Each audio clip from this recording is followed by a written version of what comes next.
Makanya salah satunya kan Nabi juga mencontohkan kalau mau sholat itu kita untuk menenangkan hati kita, berlindung kepada Allah dari godaan setan, kita membaca Rabbi a'udzubika min hamazatis syayatin wa a'udzubika Rabbi ayahdurun.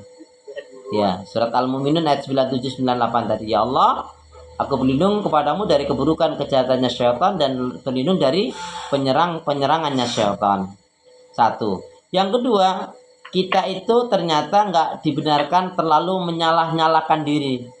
Karena kalau kita fokus dengan menyalahkan diri, kita lupa kasih rahmat kebesaran Allah itu yang maha luas itu kadang-kadang malah kita abaikan. Memang begitulah cara setan. Makanya kan ada namanya kata Nabi apa? Setan kanzab. Setan kanzab ini atau kanzab ini atau yang baca juga kanzib. Setan kanzab ini adalah memang dikenal setan penggoda sholat. Nah, jadi kerjanya, biar tahu nih, kerjanya setan kanzab atau khinzib adalah apa? Dibuat orang malas sholat. Menunda-nunda sholat, malas sholat, nggak semangat untuk sholat. Ini yang pertama.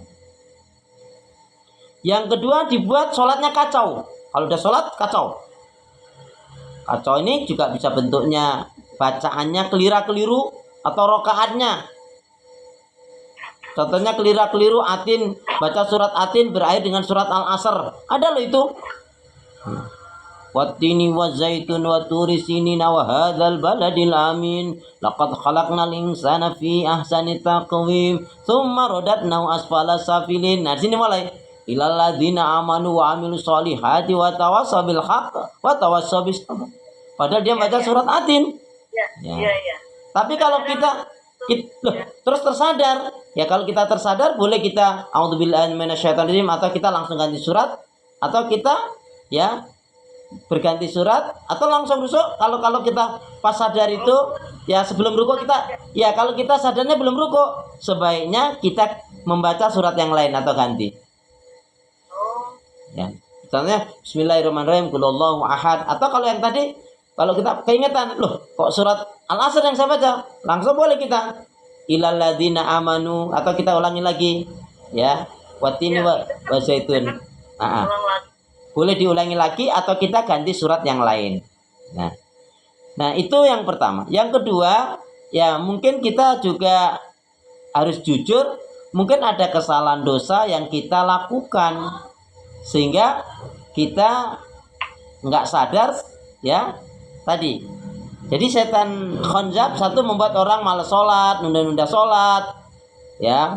Kemudian juga membuat orang sholatnya kacau, baik rukuknya atau bacaannya. Yang ketiga, ini yang paling parah nih.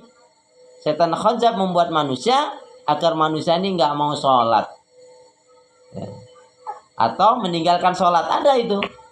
Makanya Nabi sampai tegas mengatakan, bainal abdi wa bainal kufri tarkus sholat.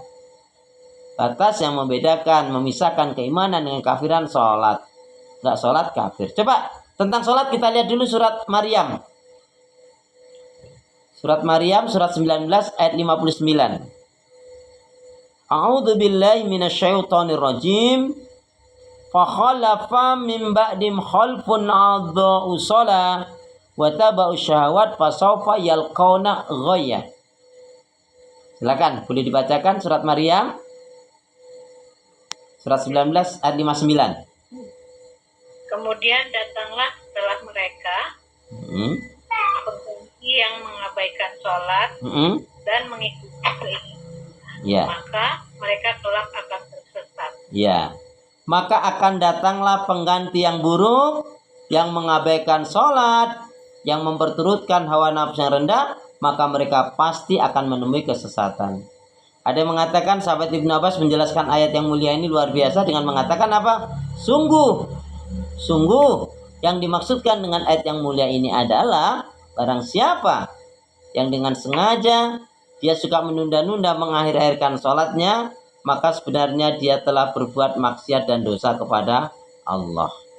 Saya ulangi kata Ibnu Abbas, sungguh yang dimaksudkan dengan ayat yang mulia ini adalah barang siapa yang dengan sengaja dia suka menunda-nunda mengakhir-akhirkan sholatnya, maka sebenarnya dia telah berbuat maksiat dan dosa kepada Allah.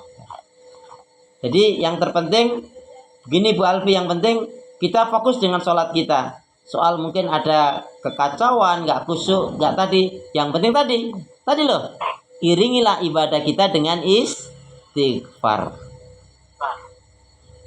Coba ayat tentang istighfar itu indah sekali loh.